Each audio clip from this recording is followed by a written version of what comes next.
Growing up in a small town in the Midwest, I always dreamed of a life filled with adventure and romance. My parents, hardworking folks who ran a local diner, instilled in me the values of honesty and perseverance. But I yearned for something more, something beyond the familiar streets and faces of my hometown. When I turned 18, I made the bold decision to move to the city for college. It was terrifying and exhilarating all at once. I found a part-time job at a quaint bookstore to help pay for my expenses. Little did I know that this job would change the course of my life forever. It was a crisp autumn day when Ryan first walked into the bookstore. He was looking for a rare edition of The Great Gatsby, and I happened to know exactly where it was. As I reached for the book on a high shelf, our hands brushed, and I felt a jolt of electricity. Ryan was everything I'd ever dreamed of: tall, handsome, with piercing blue eyes and a smile that could light up a room. We started talking, and I was immediately captivated by his charm and wit. He was 24, already successful in his career as a junior partner at a prestigious law firm. Ryan asked me out for coffee, and before I knew it, we were spending every free moment together. Our whirlwind romance was like something out of a fairy tale. Ryan took me to fancy restaurants, bought me designer clothes, and even surprised me with a weekend trip to Paris for my 20th birthday. I was head over heels in love, convinced that I had found my soulmate. When Ryan proposed 2 years later, I didn't hesitate to say yes. The ring was gorgeous, a massive diamond that sparkled like nothing I'd ever seen. My parents were hesitant, worried that I was too young and that Ryan and I came from different worlds. But I was sure that our love could conquer any obstacle. Our wedding was a lavish affair, held at a beautiful vineyard just outside the city. I felt like a princess in my designer gown, walking down the aisle to the man of my dreams. Ryan's parents were there, of course, his father, a stern-looking judge, and his mother, a socialite known for her charity work. They were polite but distant, and I overheard Ryan's mother making a snide comment about my quaint hometown. The first few years of our marriage were a blur of happiness. We traveled the world, sipping champagne in the Maldives, exploring ancient ruins in Peru, skiing in the Swiss Alps. Ryan's career continued to flourish, and I put my own ambitions on hold, content to be the perfect wife and hostess for his business dinners. When I found out I was pregnant at 25, I was overjoyed. Ryan seemed happy too, but looking back, I realized his enthusiasm wasn't quite what I'd expected. He was supportive, of course, accompanying me to doctor's appointments and helping set up the nursery. But there was a distance in his eyes that I couldn't quite place. Lindsay was born on a rainy Tuesday in April. She was perfect, 10 tiny fingers, 10 tiny toes, and a head full of dark hair just like her father's. I threw myself into motherhood with gusto, relishing every moment with my beautiful baby girl. As Lindsay grew, I noticed Ryan becoming more distant. He started working later and later, often not coming home until long after Lindsay and I were asleep. His business trips became more frequent, sometimes lasting weeks at a time. When he was home, he was distracted, always checking his phone or lost in thought. I tried to talk to him about it, but he always brushed off my concerns. "It's just work stress," he'd say, planting a quick kiss on my forehead before retreating to his home office. I wanted to believe him, to trust in the love we'd built together. Lindsay was a daddy's girl from the start. Ryan doted on her when he was home, bringing her expensive toys and taking her on special father-daughter outings. I was happy to see them bonding, even as I felt a growing distance between Ryan and myself. It was on Lindsay's 10th birthday that my world came crashing down. Ryan had promised to be home early for her party, but as the hours ticked by, he was nowhere to be seen. Lindsay was devastated, crying into the birthday cake I'd spent hours decorating. Frustrated and worried, I decided to check Ryan's home office for any clues about where he might be. As I rifled through his desk drawers, my hand hit a small lever, revealing a hidden compartment. My heart pounding, I reached inside. What I found shattered my entire world. Photos of Ryan with another woman, a petite blonde with a warm smile. And 2 children, a boy and a girl, maybe 7 and 5 years old. They were posed in front of a Christmas tree, all wearing matching sweaters and wide grins. My hands shaking, I dug deeper. Birth certificates for Tyler and Sophie. School records. And there, at the bottom of the pile, a marriage certificate. Ryan had married Amanda 3 years before he'd even met me. I don't remember much of what happened next. I know I somehow made it through the rest of Lindsay's party, plastering on a fake smile and making excuses for Ryan's absence. After the guests left and Lindsay was in bed, I sat in the dark living room, surrounded by deflated balloons and discarded wrapping paper, waiting for my husband to come home. When Ryan finally walked through the door past midnight, I was ready. I showed him what I'd found, demanding answers. His face went pale, then flushed with anger. He accused me of snooping, of not trusting him. But as I pressed for the truth, his defenses crumbled. The story came out in bits and pieces. He'd married Amanda young, pressured by their conservative families. They'd had Tyler and Sophie in quick succession. But Ryan had felt trapped, suffocated by the responsibilities of family life. When he met me, he saw a chance at the excitement and freedom he craved. He swore he'd meant to end things with Amanda, but could never bring himself to hurt her or the kids. So he constructed this elaborate double life, convincing himself that he could have it all. I was numb with shock and betrayal. Everything I thought I knew about my life, about the man I loved, was a lie. I told Ryan I wanted a divorce. He begged me to reconsider, promising to end things with Amanda for real this time. But the trust was irreparably broken. The next few months were a nightmare. Ryan fought dirty in the divorce proceedings, using his family's connections to paint me as an unstable, unfit mother. He manipulated Lindsay, telling her that I was destroying our family out of spite and jealousy. Lindsay, always closer to her father, sided with Ryan. She refused to believe the truth about his other family, convinced that I was lying to hurt her beloved dad. It broke my heart to see my little girl look at me with such anger and distrust. The divorce was finalized when Lindsay was 11. Despite Ryan's considerable wealth, I was ordered to pay child support. He got primary custody, with me only getting visitation every other weekend. It felt like a cruel joke. I'd lost everything, including my daughter's love. The years that followed were a struggle to rebuild my life from the ground up. I got a job as an administrative assistant, slowly working my way up the corporate ladder. I moved into a small but cozy apartment, trying to make it feel like home despite Lindsay's reluctance to visit. Every attempt to connect with Lindsay was met with cold indifference or outright hostility. She parroted Ryan's lies about me being selfish and destructive, refusing to listen to my side of the story. I watched helplessly as my sweet little girl transformed into a stranger before my eyes. Now, at 32, I'm finally in a better place. I've got a good job as a project manager, a tight-knit group of friends who've become my support system, and I've even started dating again, though trust doesn't come easily anymore. But the pain of losing Lindsay's love still haunts me. I've missed so much of her life, her first day of high school, her first crush, her first heartbreak. I see glimpses of her life through social media, and it feels like looking through a window at a family that should have been mine. Yesterday, everything changed again. I was settling in for a quiet evening with a glass of wine and a good book when there was a knock at my door.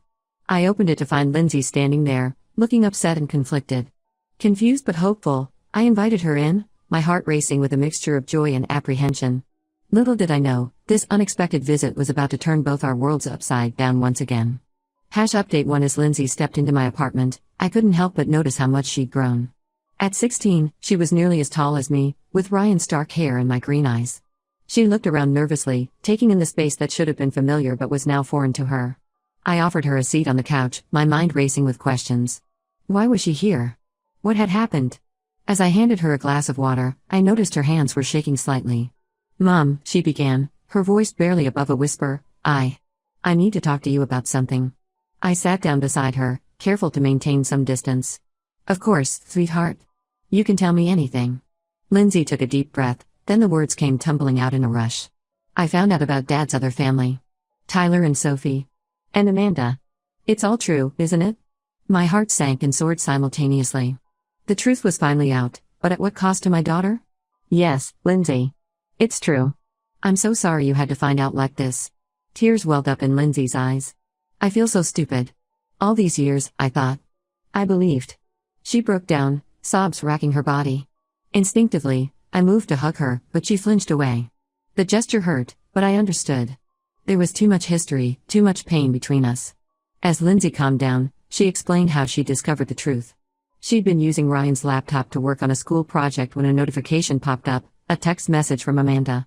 Curiosity got the better of her, and she started digging. It didn't take long for her to uncover the whole sordid story. "I confronted Dad," Lindsay said, her voice hard. "He tried to lie at first, but when I showed him what I'd found, he broke down. He told me everything. About how he'd been living this double life for years. About how you found out. About the divorce." She looked at me, her eyes filled with a mixture of pain and dawning understanding. "He said you tried to turn me against him. But that's not true, is it?" I shook my head, fighting back my own tears. "No, sweetheart. I never wanted to turn you against your father. I couldn't stay in a marriage built on lies. And I couldn't bear the thought of sharing the painful truth with you. Maybe that was wrong of me. I thought I was protecting you, but maybe I was just protecting myself." Lindsay nodded slowly, processing this information. I've been so awful to you, she whispered. All those things I said, the way I treated you. God, Mom, I'm so sorry. The apology, so long awaited, washed over me like a wave. But with it came a torrent of complicated emotions, relief, vindication, but also a lingering hurt that couldn't be erased with a simple sorry. I understand, Lindsay, I said softly. You were put in an impossible situation. You're a father. He manipulated both of us. We sat in silence for a while, the weight of years of misunderstandings and misconnections hanging heavy between us. Finally, Lindsay spoke again. I don't think I can go back home right now, she said. Being around Dad, knowing what I know now. I just can't. I was wondering. Could I maybe stay here with you for a while? My heart leapt at the prospect, but a small voice of caution held me back. Of course you can stay, sweetheart. But are you sure that's what you want? This is a big change, and we have a lot to work through. Lindsay nodded, looking more vulnerable than I'd seen her in years. I know. I need some space to figure things out. And I think I'd like to get to know you again. The real you, not the version Dad painted for me all these years. We spent the next few hours talking, really talking, for the first time in years. Lindsay shared more about her life, her friends, her struggles in school, her dreams for the future. I told her about my job, my hobbies, the life I'd built for myself in the wake of the divorce. As the night wore on, I could see Lindsay fighting to keep her eyes open. Why don't you take my bed tonight? I offered. We can figure out more permanent arrangements tomorrow. Lindsay hesitated, then nodded gratefully. As I showed her to my room, she paused in the doorway. Mom? She said softly. Thank you. For not turning me away. After everything. I felt a lump form in my throat. You're my daughter, Lindsay. No matter what's happened between us, that will never change. I love you. Lindsay didn't say it back, but the small smile she gave me before closing the door felt like the first ray of sunlight after a long, dark storm. After Lindsay went to bed, I stayed up late, my mind whirling with the events of the day. Part of me was overjoyed at the chance to reconnect with my daughter. But another part, the part that remembered years of rejection and pain, urged caution. I called my best friend, Tara, needing her level-headed advice. Tara had been my rock throughout the divorce and its aftermath, offering a shoulder to cry on and a swift kick in the pants when I needed it. That's huge, honey, Tara said when I finished recounting the evening's events. But you need to be careful. Lindsay's hurting right now, and she's reaching out to you. That's great, but it doesn't erase the past 5 years. I know, I sighed. I want to welcome her with open arms, but you're scared of getting hurt again, Tara finished for me. That's completely valid. Listen, take things slow. Be there for Lindsay, but set clear boundaries. And for God's sake, don't let Ryan manipulate either of you again. After hanging up with Tara, I made up the couch for myself and tried to get some sleep. But couldn't. My mind kept replaying moments from the past, Lindsay's first steps, her first day of school, the last time she told me she loved me before the divorce. And now, this unexpected chance at reconciliation. As I finally drifted off in the early hours of the morning, I made a silent promise to myself and to Lindsay. We'd take this one day at a time, rebuilding our relationship brick by brick. It wouldn't be easy, but nothing worth having ever is. Update 2. It's been 2 months since Lindsay came back into my life, and to say it's been a roller coaster would be an understatement. We've had moments of connection that have brought tears to my eyes and arguments that have left us both frustrated and hurt. But through it all, we're slowly learning how to be mother and daughter again. Lindsay decided to stay with me temporarily while she figures things out with Ryan. Living together has been challenging, to say the least. We're both used to our own space and routines, and suddenly sharing a small apartment has led to some clashes. Lindsay leaves wet towels on the bathroom floor. I nag her about doing her homework. It's mundane, everyday stuff, but it feels monumental given our history. We started seeing a family therapist together, Dr. Ramirez. She's been helping us navigate the complex emotions and dynamics between us. In our first session, Dr. Ramirez had us each write down our hopes and fears for our renewed relationship. Reading Lindsay's list broke my heart. She was afraid I'd abandon her again, that I didn't really want her around, that she'd messed everything up beyond repair. I realized then how much hurt Lindsay had been carrying all these years. It wasn't just about Ryan's betrayal, she felt betrayed by me too, for leaving, for not fighting harder to stay in her life. We've been working through these feelings in therapy, slowly unpacking years of misunderstandings and unspoken pain.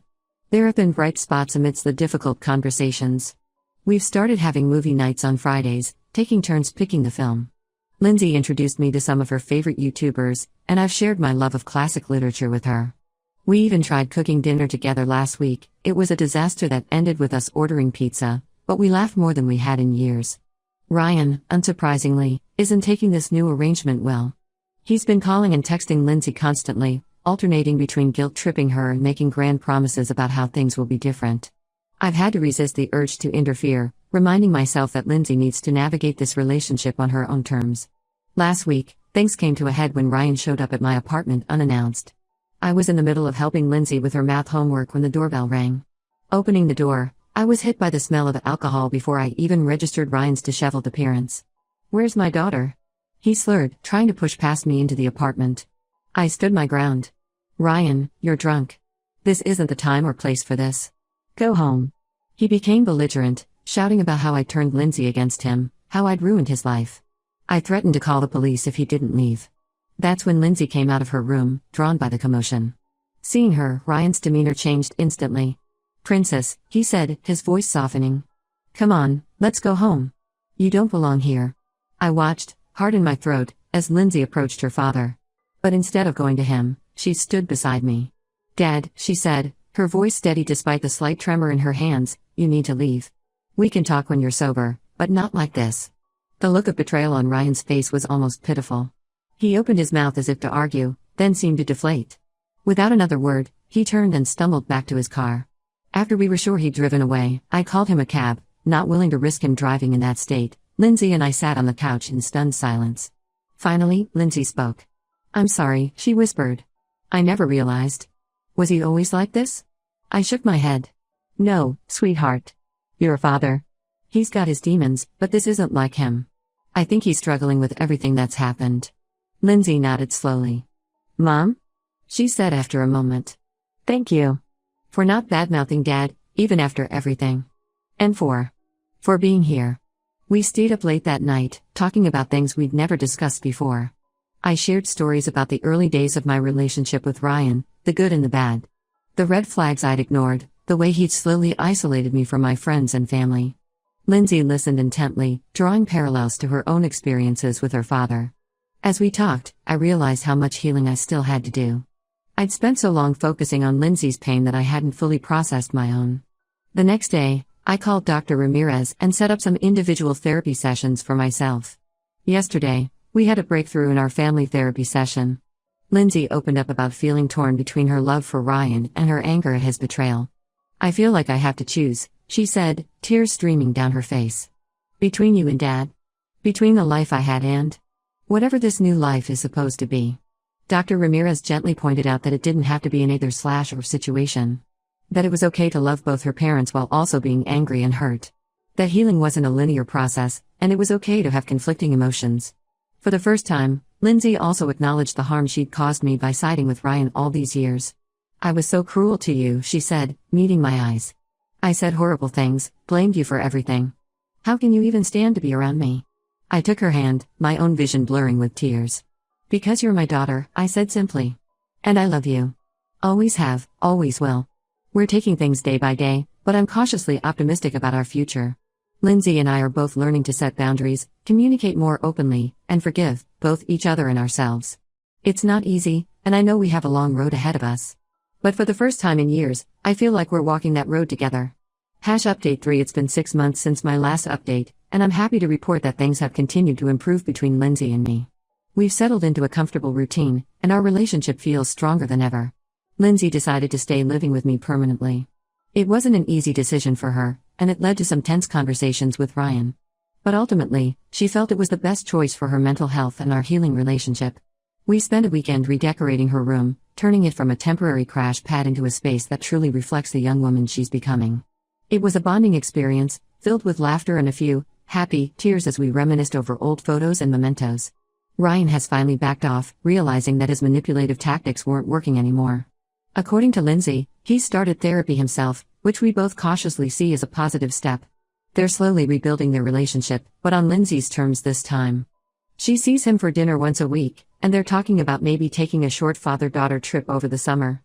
As for me, I've been focusing on personal growth. I've taken up painting again, a hobby I'd abandoned during my marriage to Ryan. It's been incredibly therapeutic, helping me process my emotions in a healthy way. I even sold a few pieces at a local art fair last month, which was a huge confidence boost. Lindsay and I have started a new tradition of Saturday morning hikes. We pack a picnic and drive out to the nearby state park, spending hours exploring trails and talking about everything and nothing. During these walks, we've had some of our most honest conversations. Lindsay recently confided that she's thinking about changing her career plans. She'd always wanted to follow in Ryan's footsteps and become a lawyer, but now she's considering studying social work to help families affected by divorce and complex family dynamics. Seeing Lindsay turn her painful experiences into a desire to help others has been incredibly inspiring. It's reminded me of my own resilience and made me realize how far we've both come. There are still challenging days, of course. Sometimes old hurts resurface, or we fall into old patterns of communication. But now we have the tools to work through these moments together. We're not afraid to call each other out when we're being unfair or hurtful, and we're getting better at listening to understand rather than listening to respond. I'm not naive enough to think everything will be perfect from here on out. Life is messy and complicated, and we're still navigating the ripple effects of Ryan's deception. But I'm no longer afraid of the challenges ahead. Lindsay and I are facing them together, and that makes all the difference.